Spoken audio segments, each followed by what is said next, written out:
If you're a woman, you are probably somewhere along the story of pursuing romantic love in either a very unsuccessful quest of being chosen or being successfully chosen but continue to be unhappy within being chosen and then think something's wrong with you. And so you're trying to fix whatever is wrong with you that makes you somehow ill equipped to receive the love that you've been promised.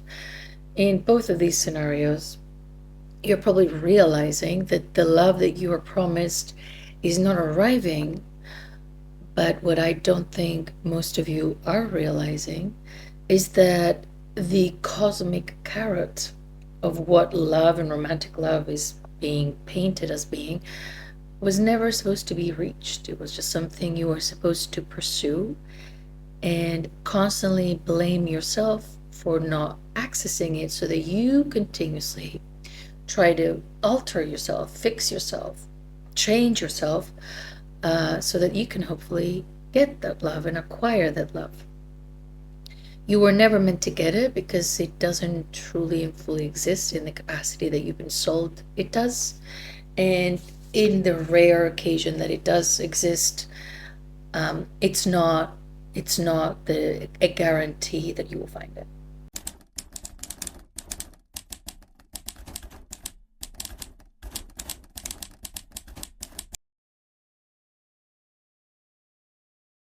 As someone who talks a lot about myths of love and someone who talks a lot about parental narcissistic abuse, where it's the entrainment, it's the training field where we are told that we're not good enough for love as we are. We have to earn it, we have to perform for it, and we're not really worthy.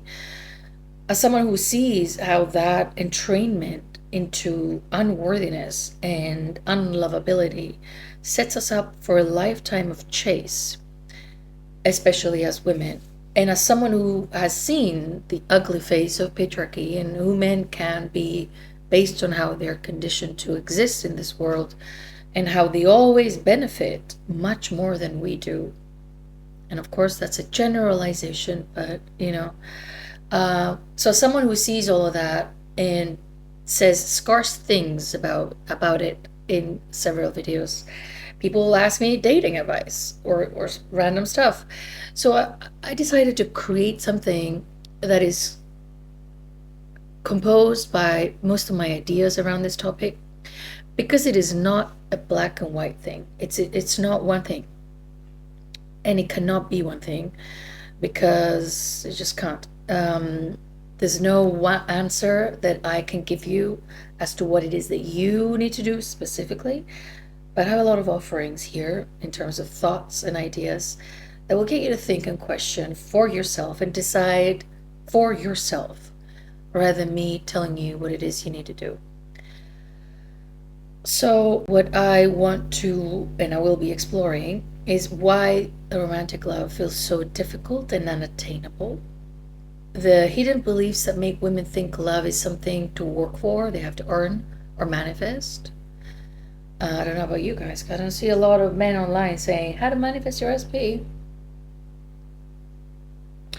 And also, we will see how much of our self worth has been built around being wanted rather than around being whole and finding fulfillment. How we've equated love with happiness and being chosen with happiness. So saying, when do I get to be happy is when do I get to be chosen? Make that in one thing.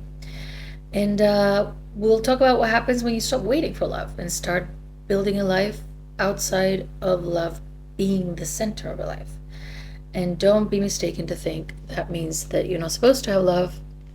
It's just an exploration of potential scenarios that maybe you weren't offered. And I want to offer them to you today because I'm tired of seeing YouTube always recommend videos like how to manifest the man of your dreams, how to be a seductive woman, how to be a black cat, how to have him chase you, how to manifest the SP and stuff like that. And I've said this before, I think people, especially women who have been through neglect and have not felt loved and worthy during their formative years, will fall into this narrative that tells them that they have to prove themselves in order to gain love. Like it resonates with them, so they will go ahead and do that.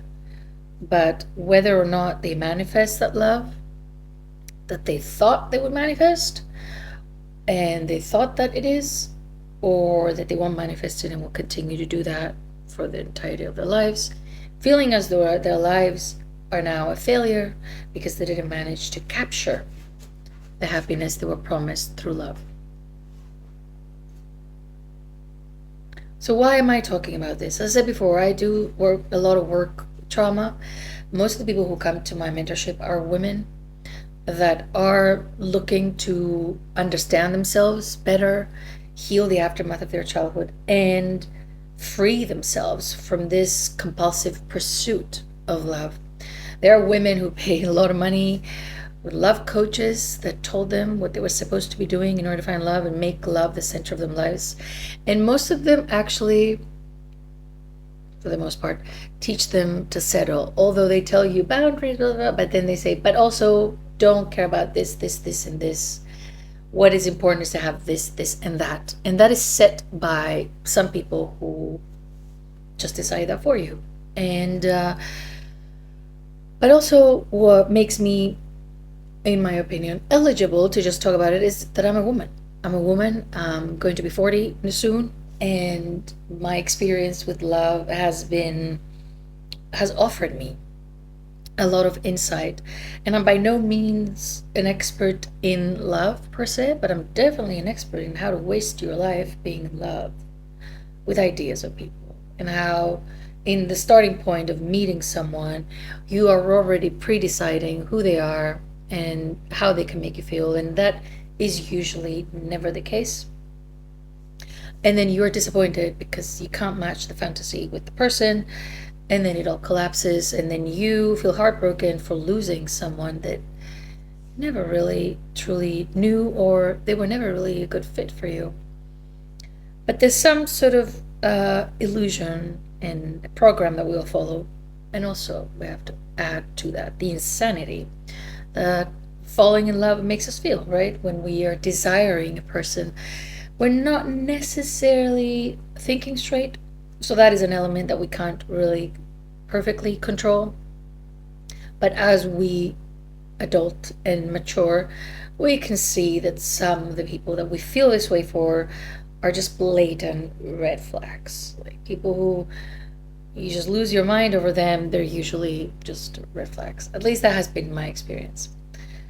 But anyway, let's just start with this first part that I want to break down for you, and we will take it from there.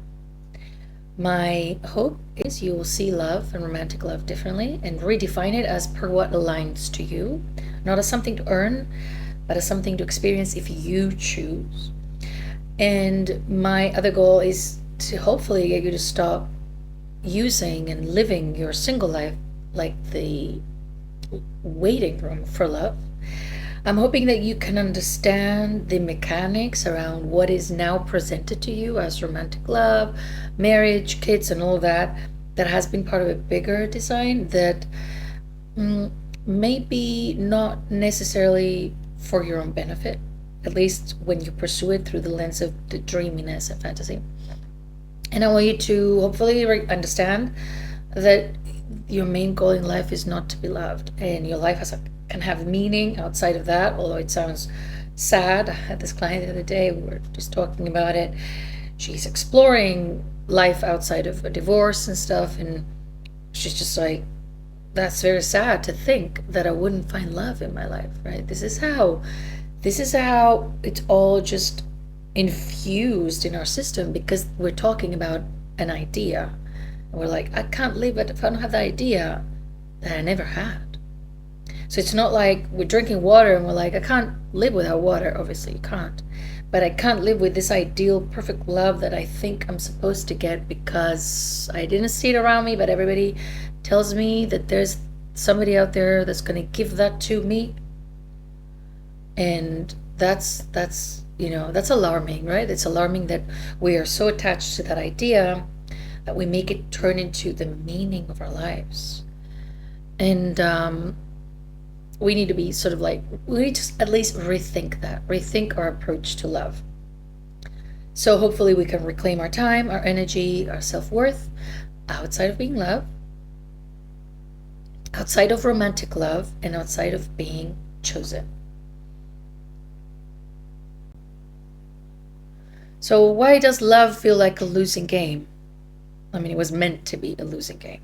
It started out as a losing game, but it got you hooked. You got addicted to it, because if you were in a family, and if you were raised by parents who gave you love inconsistently, in breadcrumbs, and you had to read through lines in order to identify some type of love that wasn't truly and fully present, then you were trained to already know that how much you receive will be dependent upon how much you give, how much you perform, how much you do, what you make others feel, and all of that. So it gave you this type of illusion, because it was inconsistent, that you could somehow control how much love you were receiving, whether you would be receiving it. So it put you up on a scene performing for love from very early on. But it was never a love that you could hold on to, at least not forever, because you could always lose it. You were always one step away from losing it. And especially those of you raised by narcissistic parents, toxic, emotionally immature parents, you are not given the sensation that you can secure love, that love is something you secure for who you are. It was something you keep working toward. And I say love, but within that, as children, what we understand is acceptance, kindness, empathy, time, presence, all of that translates as love, right? It's not just like I love you or a gift or whatever. It's interest in your inner world and all of that. So since most of us were raised in environments where that was not really consistent to a point where we knew that we're going to get it because we're here and we deserve it, we learned early on that we have something to do with how much people will love, accept, and be kind to us. So as women, in addition, we learn to perform the extra mile and become useful, meek, kind, smiley, pleasurable, make people feel good about themselves by falling into the part of being girly. I remember when I was a kid, we were going to these family reunions, right? We're like 50 people there, because my father has like a long, there are a lot of siblings. And everybody would eat and stuff, and then suddenly all the men were sitting. And then they would say, which good girl is gonna make us coffee? And I was like, I was young. That pissed me off. Like, just the sound of that. I was like thinking to myself, what do they mean? What do they mean? First of all, it really infuriated me to see them all sit down and women were washing dishes. They were like the stereotypical women are doing the cleaning, men are doing the whatever. Like, it's just, it was so stereotypical. But that phrase of who's going to be a good girl really, really made me feel furious. And needless to say, I wasn't the one making the coffee. As a matter of fact, that's something that my dad really, really despised me for, because he would just always say, which one of my good daughters is gonna make me coffee? And I'm like, stop asking for coffee already. You drink 20 coffees a day, make your own coffee. And I turned to be a very disrespectful and bad daughter because I didn't make my dad coffee, apparently. But that's a role I wear proudly, because it just tells me that this reactivity was something that I had from a very young age. I had no idea about feminism, about patriarchy, about nothing. It just rubbed me the wrong way to see women do much more than men.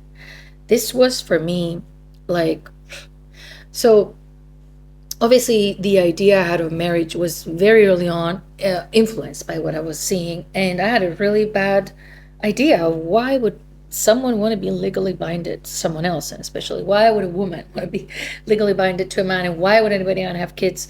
So these were questions that I was thinking about since a very young age, and I had an aversion to a lot of the things.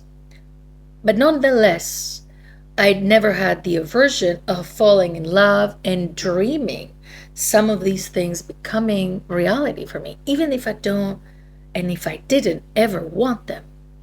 it would be just like a thing that happened and was like you're under the influence, and you think, oh, that, well, for that person, maybe I'll rethink it. But it was a trap. It was always a trap. And it was a trap in the sense that I was very, what I truly wanted and desired and thought versus what I was trying to achieve were two different things, completely misaligned, which was alarming to see, in the sense that I was putting myself into paths where I didn't even want to walk through. But it felt like that's the way to do things. And the modeling of what else can be possible for us is not really here, right? And it's seen as a negative thing. It's seen like if you don't choose that life, then you are that person, and that stereotypical person has these qualities, and they failed in life because they don't have what these people have. So the whole pursuit of aiming to get the things that we try to get is infected, already infected, but it feels like an inevitable route that we have to take if we want to secure that the man that we have stays, right? We have to marry them, or we have to have their kids, or we have to do this, or we have to look a certain way.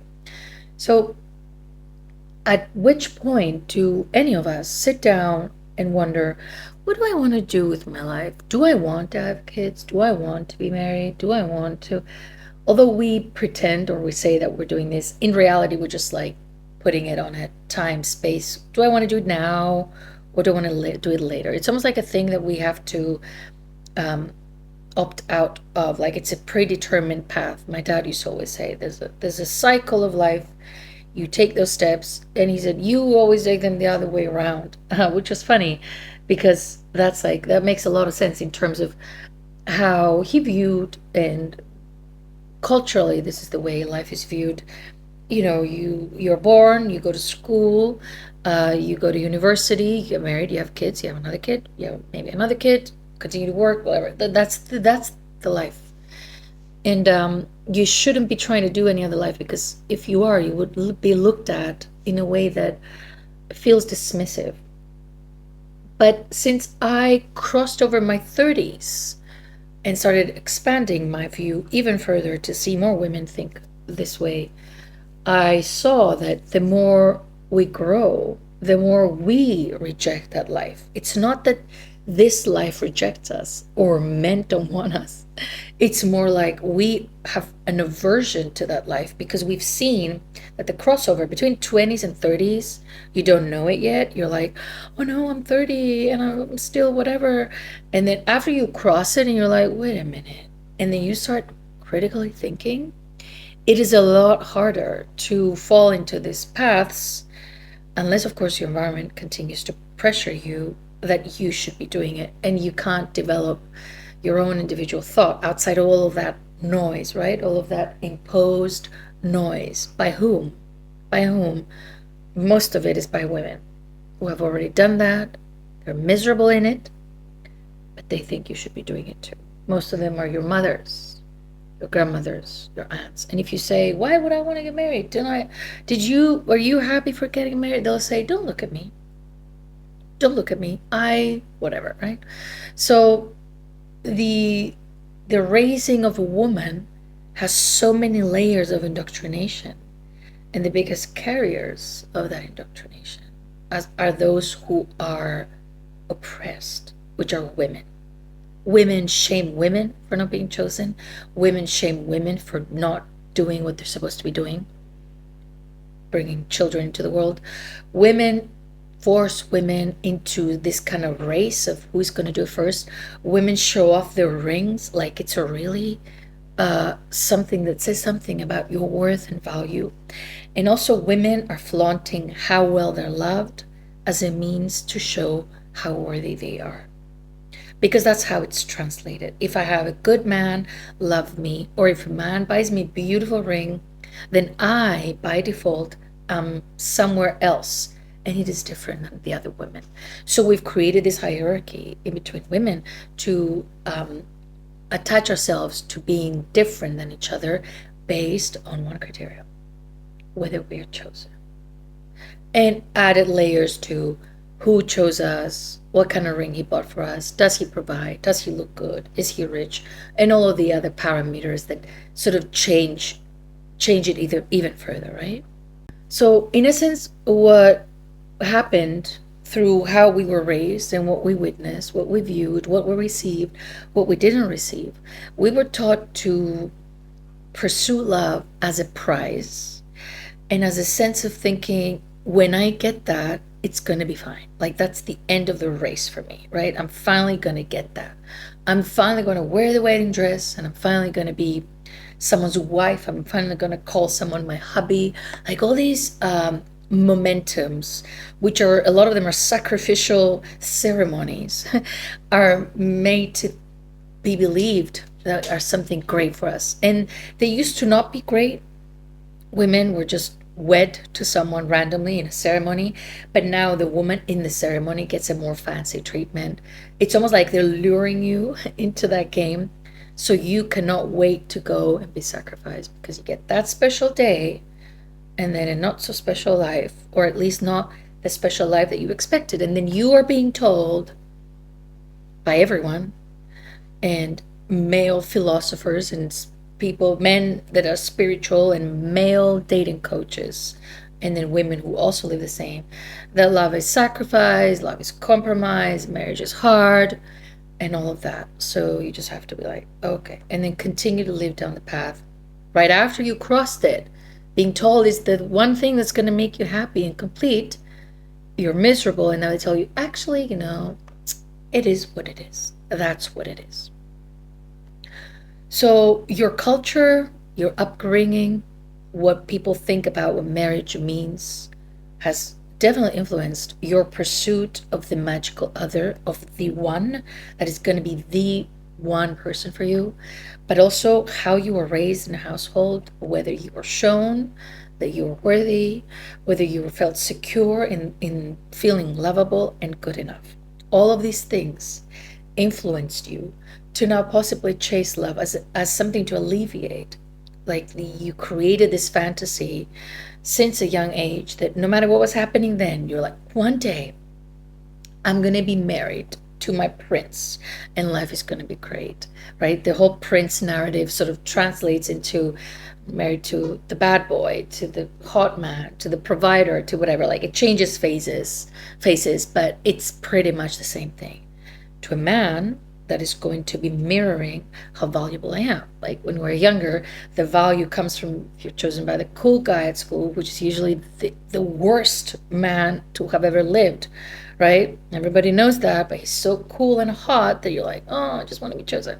And then as you grow, you're like, oh, I want the cool guy here, and then I want the hot guy here, and then I want the rich guy there, and I want, like, it just changes, because it changes how it translates to where you are age-wise, and also what that makes you mean, what that means about yourself. So we're using men as a reflection to our worth, and be chosen by them as like a stamp of approval from a system that has us chase our own tails, so that we be approved by the very first men who suddenly just disapproved of us, and now we're like, oh, so what we had inherently, which is our worth, our lovability, we deserve to be, safety, whatever, it's taken away, and then men show up like, in shiny armors, saying, I'll give it to you if I choose you.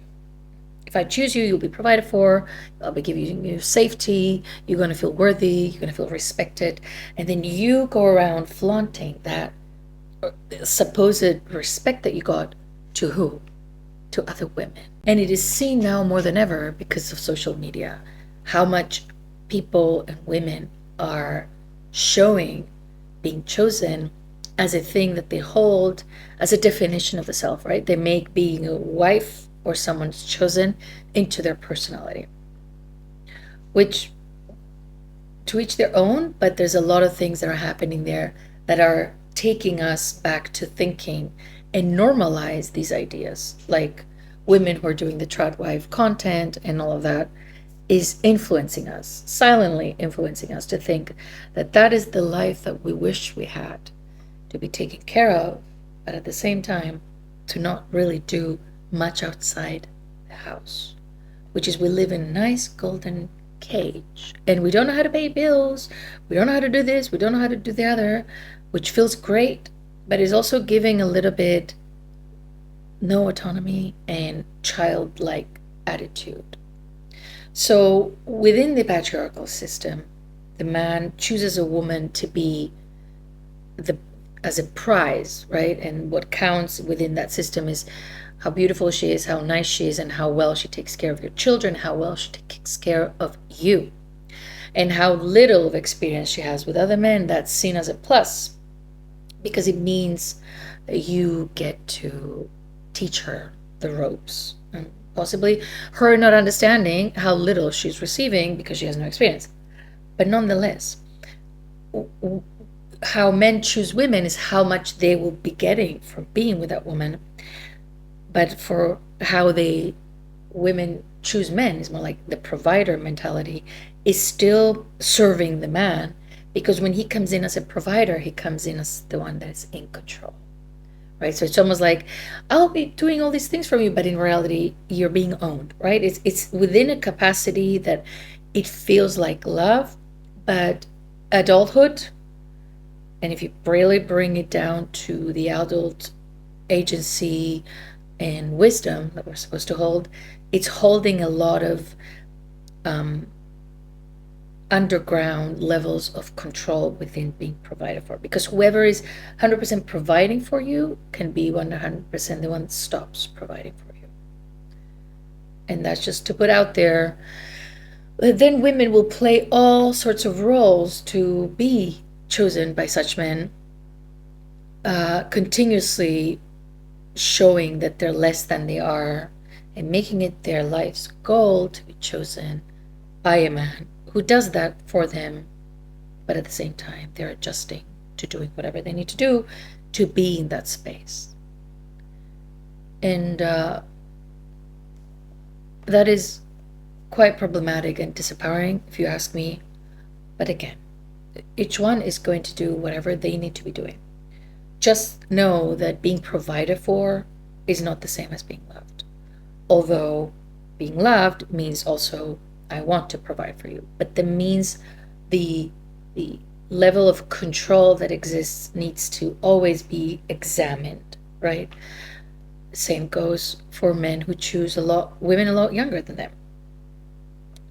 There's so many hidden things here where the women feel special because they're like, oh, he chose me. He says I'm mature for my age. You don't say to someone that they're mature for their age unless you see them as kids. You only tell a child that they're very mature for their age, right? You wouldn't meet a 60-year-old and be like, you know what, you're really mature for your age. You only say that to a really young person that you consider to be child, but instead of being and acting like one, they seem to be acting like someone mature and not of their age.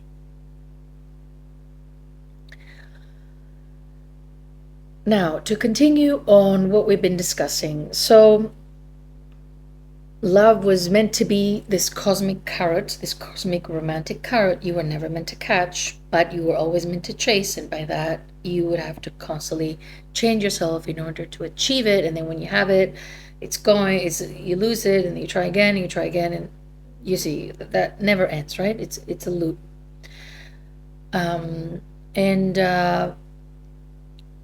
Basically, since we saw love to be our greatest achievement in life, it makes sense that we would pursue it more than anything.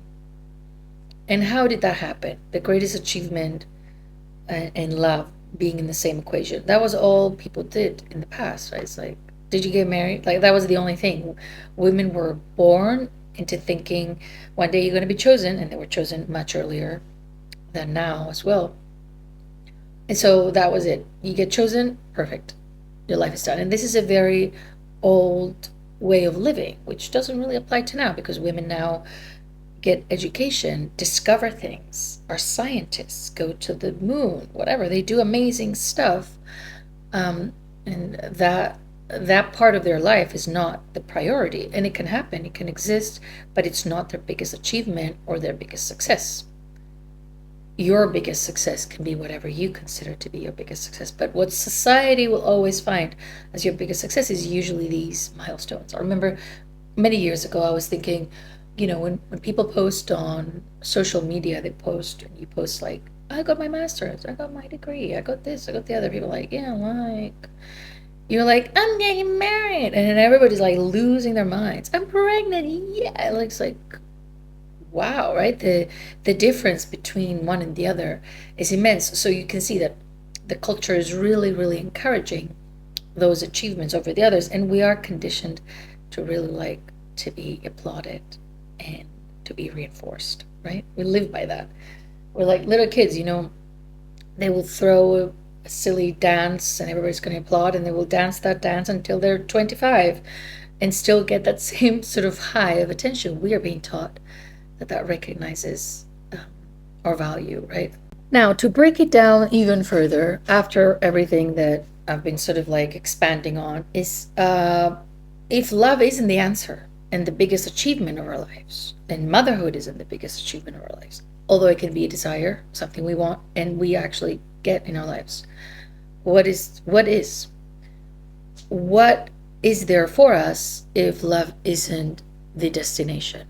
The thing to think about here is, why have we equated love with happiness? And is that a real expectation of what love is going to be for us? If we find love, will we be happy? Because that then puts us in another path. We get into relationships, and then suddenly we wake up in the morning, and if we're not happy, we're like, I wonder what my partner did to piss me off. Oh, I know. He tied his shoelace on the other way around, and that makes me unhappy. So basically, we turn the other person into our emotional regulator, because suddenly they're the source of our happiness, and we can't exist without their interaction and interference into our world, right? So we come into these relationships expecting to feel happy, to be made to feel happy by someone who, even if they do try and prioritize and want us to feel good, they cannot possibly provide that for us 24/7. But also, we're coming into the dating pool and the dating field filled with men that are pretty much incapable of providing that altogether, right? Because of their own socialization, of being self-centered, of not having empathy, and of fundamentally, a lot of them not even liking women. Deep down, they don't like women because they've been conditioned to hate women since they were born. They were told anything they do that is woman-like is something that they should hate about themselves. So what does that mean about what they really feel about women? It doesn't matter if they're physically attracted to women. The concept of who a woman is, what a woman is not something that appeals to them. Adding to that the mommy issues that most of them come with, because moms within the system of patriarchy raise their sons to be quite narcissistic themselves. But there's a big story there. Again, I'm overgeneralizing here, right? I hope you can understand and you can use your discernment. But as a general, we are going out to find full fulfillment for our emotional world and happiness by people who, by default, were not conditioned to provide that for us. We've been conditioned to provide care, love, tolerance, right? Mother-like energy. They've been conditioned to provide money, roof, security, and safety from other men, hopefully from them too, but they've not been conditioned to provide anything emotionally because they've not been allowed to explore their emotional worlds the way we have. So by default, they're falling behind in that department, yet we are made to think that they can fulfill us, which means when we find that man, we drop our girlfriends on the side, we drop our hobbies, and we're like, he's gonna make me happy. And then we center our entire lives to that man, and nothing else matters. We're just lost. We forget who we are, what we liked, and who we were before entering that relationship, and we isolate ourselves. We no longer value the platonic friendship, which is funny because You know, when people always say, oh, love wears out, and then you just have to kind of like compromise and tolerate each other. Um, have you ever been good friends with a woman like for over a decade? Did you get bored of her or start hating her or resent her? Or did the friendship deepen and you became like sisters? Like, imagine that type of platonic friendship, adding that to having physical intimacy and attraction. I would think it turns out to be even better as it goes. But that's because there's no real intimacy in the sense of connection with the other. And we're all programmed to pursue something else in the other. And this doesn't just apply to how men view us, but it's how we view men too. Because suddenly we view them as whether they can be the person that we can attach ourselves and say, okay, I found him, great, I'm settled, I don't have to look anymore. I don't have, it alleviates that stress because we're finally happy ever after. So, how do we stop chasing and start living? How do we escape the love trap? The thing is that the way to stop escaping is if we confront the possibility that love isn't going to happen. And that is the saddest scenario for all of us to sit with. But crossing that line as women, I feel, opens us and initiates us up to a place where we're finally free. Because we're looking at one of the biggest fears that are instilled in women, the one of dying alone and unchosen. This is instilled in us since a very young age, and it's really rooted on a deep fear of indeed living this world and being alone.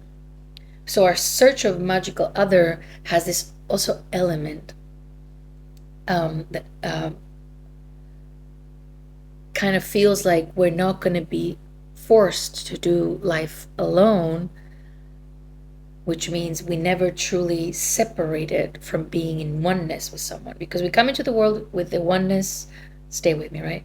We come with the oneness with our mother in our body, and then that's a shock on its own. We come out in the world and we're like, oh no, what is this?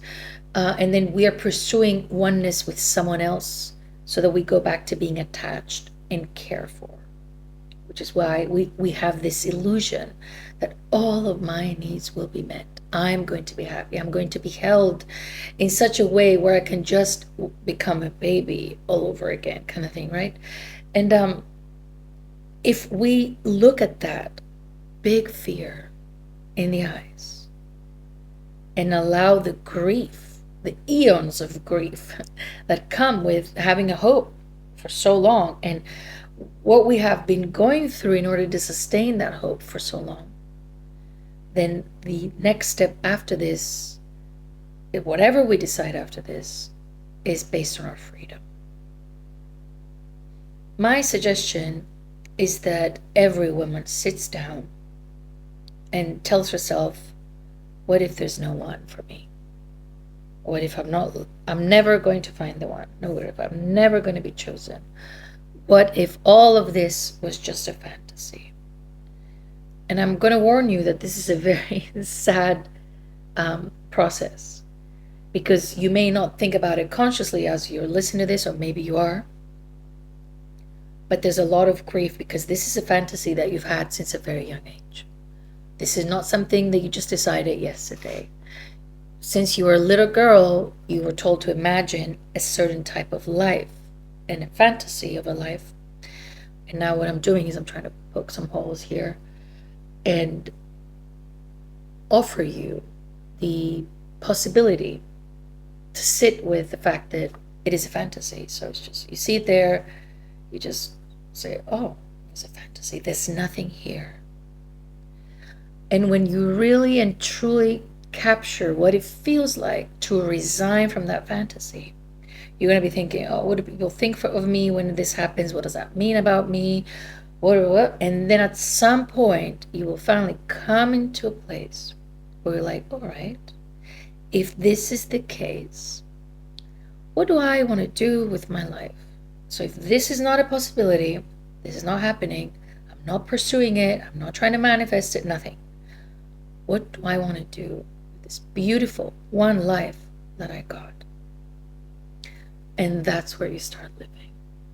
That's where you start deciding through your own desires and in alignment with your own decisions and who you are. So you're not doing this and secretly waiting, because a lot of women will tell you, just enjoy your life and he's going to come. That's still centering him. Or you're also not going to be like, oh, I hate men, they're the worst, which I'm really not going to fight you on it. Again, for the most part, I'm sadly very attracted to men, but I can't deduct and ignore what they're like, right? It's a dichotomy that it's painful and it's hard to maintain, but it is what it is. Like, that desire cannot override what I know and what I've seen and what I've learned in my experience and in the experience of other women. Even if they didn't happen all to me, if it happened to a woman by a man, it is something that can be stored in the, another thing that men do, right? And some people will say, no, change your beliefs about men. Don't change your beliefs about men. Don't let all that wisdom get wasted and brainwash yourself to change all of your beliefs about men. Look at that for what it is, and then look at your desire for what it is, and see if whoever comes into your life, if somebody comes into your life, matches what you desire and also is not like that. And that's a process that you need to work through in terms of having very strict boundaries, having standards and expectations that are realistic. Because again, what happens if our standards are what the society is telling us, right? The provider, the older man, the type of man, this man, that man, that is a facade. That is like saying, a certain type of look of man doesn't necessarily match with the type of personality and character and traits that you're seeking in what you are hoping to turn into a lifelong partner, if that's the case. So when you come to the place of the realization of what if it doesn't happen, and you accept that, you fully center your attention to living your life outside of the waiting room and just enjoying it for what it is. But at the same time, you create a space internally where you sit down with yourself and don't polarize yourself either. I hate them, or I'm so sad, this is never going to happen, whatever. Be honest with your desire, what it is that you truly want. You, not because of what society says or how society wants you to live your life.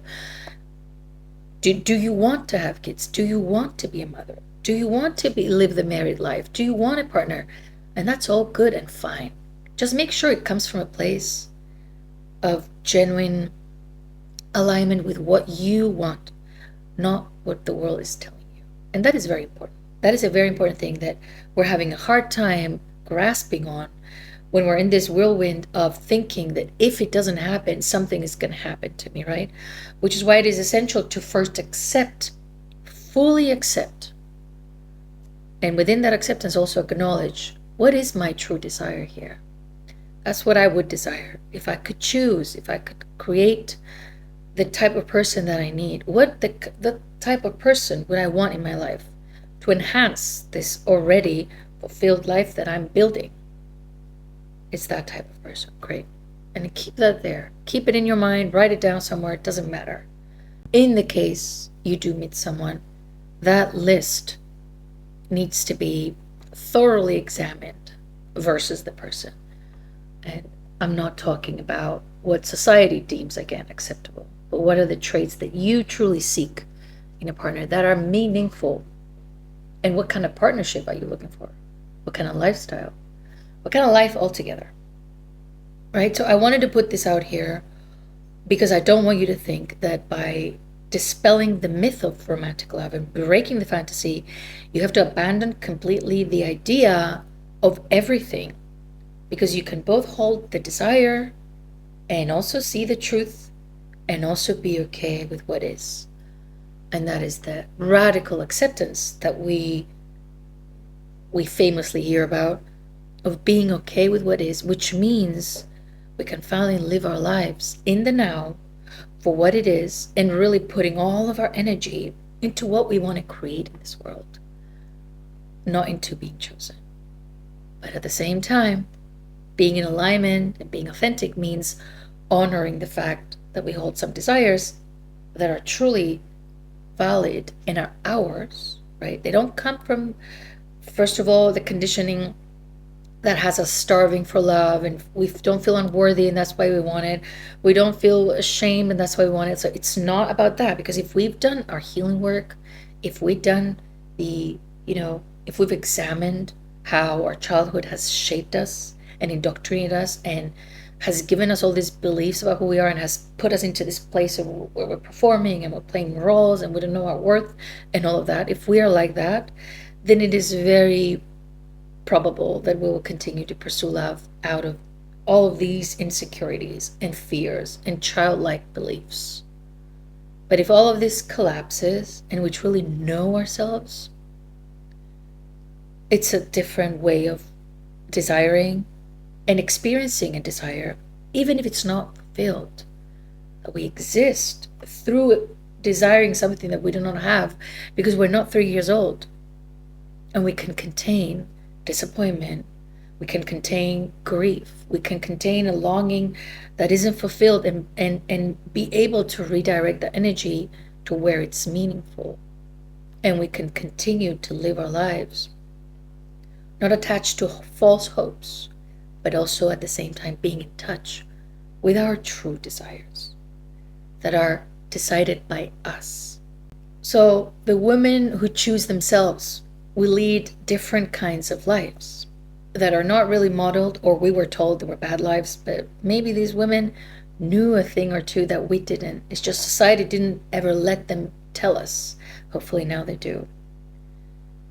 Choosing yourself doesn't mean rejecting love and romantic love altogether, but you are definitely clear and mature about what it is, and you refuse to let it define your worth. Choosing yourself means structuring a life around what you want, not what makes you desirable by men. Because again, these two things are possibly usually the exact opposite. And this sounds like a cliche, but obviously the type of man that would suit you best would be the man that would like you in that self-actualized form of you and not the performative you. Because how long are you going to play that act? How long are you going to be inauthentic and miserable in playing roles that don't fulfill you and then expect him to make you happy? And then whatever I explained earlier is going to happen. Because ideally, even if that person does exist, you will want them to meet you as you and who you are, because there's no act here, and you can continue to be that person and they can continue to like that person and not you pretending to be someone else so that they choose you, and then we do all of that mess again. Choosing ourselves is about having autonomy, peace, and a deep self-trust, and we don't expect any external validation to tell us that we're good enough or worthy, because we're also aware of the fact that being chosen isn't such of a flex, right? If we're being chosen based on performance, because it means that we're performing well, which just brings us to a place of already know that we're possibly blindly going to live a life and committing to a life that we never really decided. It was decided for us. We just didn't question it. Our worth was attached to it. We chased it. We went for it. And then here we are, years down the line, miserable or resentful, unfulfilled, and really bitter about what life promised us versus what life ended up giving us. And so there's a fear of doing this. There's difficulty in doing this because you could be getting it wrong. Like, there's always, the people say, aren't you going to regret this? Aren't you going to regret that? And we can never truly know until we're at the end of the line if we regret someone, right? But the only thing that we can sort of control is whether in the moment and where we are, it's in alignment and it resonates with self-respect, self-trust, self-worth, appreciating who we are in our lives, right? That's all we can sort of be sure of in the current time, and the rest, whether we will regret having children or not having children, getting married or not getting married, doing this, doing the other, will only be decided once the once we're at the end of the line, really. So it can't be predicted. And I think we're being imposed all of that. Will you not regret this? Will you not regret that? Have you not regretted that or this? Like it just feels like people are afraid to try out that path in fear of regret. But that regret is also, that thing that feels like it pushes us to do things that we didn't really want to do. And for that, we tolerated so much because we thought we had to do them, or else we would regret it, or else we're running low on time, or else this, or else the other, right? So it's difficult to do it because it's hard to break through all of the barriers and all of the conditioning that tells you that you are incomplete without romantic success in papers. If anything, papers, signed papers. And there's an internal resistance, obviously, to abandon that fantasy, which is why I said before, if you're going to do one thing that is going to transform how you operate in the field of love, is to practice radical acceptance. But to be ready for that to be your life. This isn't a play or a pretense thing. The goal is, how do I accept that my life can continue to just be this way and I'll never find love? How can I, and it is kind of funny if you think about it from a distance, how difficult it is for us to accept something we've never possibly seen or had to that capacity that we anticipated as not the reward for being here, for being a good girl, for being a good person, for doing good things, for doing everything right, for looking certain ways. Don't we deserve it? For healing enough. People go out there and think, oh, have I not healed enough to deserve love? How much more should I heal in order to attract this amazing partner? And I want you to also know this, as you are doing healing work, it won't be easier to attract a partner. If anything, it will be easier to blow off a lot of people. They're not going to be a good match for you because you're not going to be aligned with these type of people, and especially you won't be able to entertain the type of people you used to entertain. Your standards will be different, your sense of worth, you lead from a different place, so you make different choices. So most people will be incompatible to you and there's no appeal. So if anything, it's harder to attract, but it's easier to know who to entertain versus who not to. But again, right, even in healing, the idea that's infused in healing is if you heal enough, you attract the perfect partner. Look at me, I've healed enough, I attract the perfect partner, so I'm good. Look at me, I'm so healed, I'm so good, I'm so worthy. And here's the proof. It's like an exam. I'm going through my healing work. Here's the man, great, pass. Like such a generalized idea, an overgeneralized idea that has people chasing their own tails. If you're going to do healing work, which is in my belief the most important investment of time that you can do as a woman, is do your healing work, to restore your sense of worth, to investigate your trauma, your beliefs, your relationships to your parents, your relationship to yourself, to learn how to reparent yourself, to do all this basic stuff. Because when you do this basic stuff, you won't be pursuing these external partners to become your parents, and you won't be pursuing your worth, and you won't be attracted to this love that is inconsistent and makes you work for it. You will transform the relationship you have with yourself. And many people enter healing because their heart is being broken, but in reality, healing should be the gift that we give to ourselves. We want to spend our lives with the imaginary people that we decide one day are going to find us, or even the people that we're with, that we're miserable with, or whoever. We want to spend our lives with others, dealing with them and their drama and their trauma and their mess, but we don't want to sit with ours because we're like, oh, come on, I don't have time for that. It's just too much. I don't have time to analyze things. And it feels like such a journey of really hyperfixation on others and hyper avoidance of the self. when in reality we're just trying to feel good in the means of using other people, but we don't do the work to feel good as a baseline in the sense of feeling good in our skin. And that doesn't mean being happy all the time.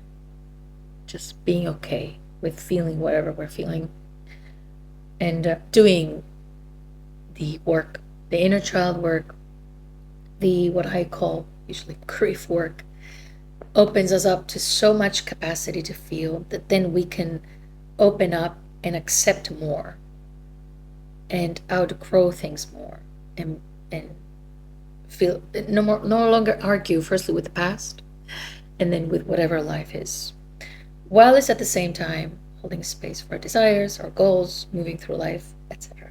So this whole video, I hope it has given you some clarity. And just to end it, I want to say that in the possibility of romantic love, post doing your work and post this radical acceptance I have suggested, is a different type of love, and is a shared experience with the other. You're not expecting someone to come and love you like a parent, give you everything. You're not fixing, proving, you're not compromising your identity so that you can find connection. You're just not waiting. And most importantly, you're not putting in immense emotional labor. And you're not tolerating being constantly unappreciated, but chosen nonetheless.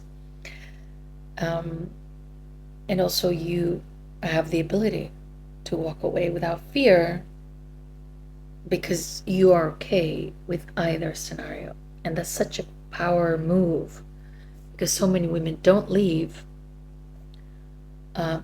because they're afraid that they would have to restart this whole thing with someone else. And they're not like, well, I'll leave, I'm just gonna be happy. No, I don't have time to find someone else. I have to have this, I have to have the kids, I have to do this. But we don't really, that's something that we have to be working toward dissolving. So to end this, how would you embrace whatever life gives? How would you find out that you can be complete regardless of what happens next? And if love is no longer the center of your life, what will be the center of your life? Who will be the center of your life? And how will you live in alignment with that?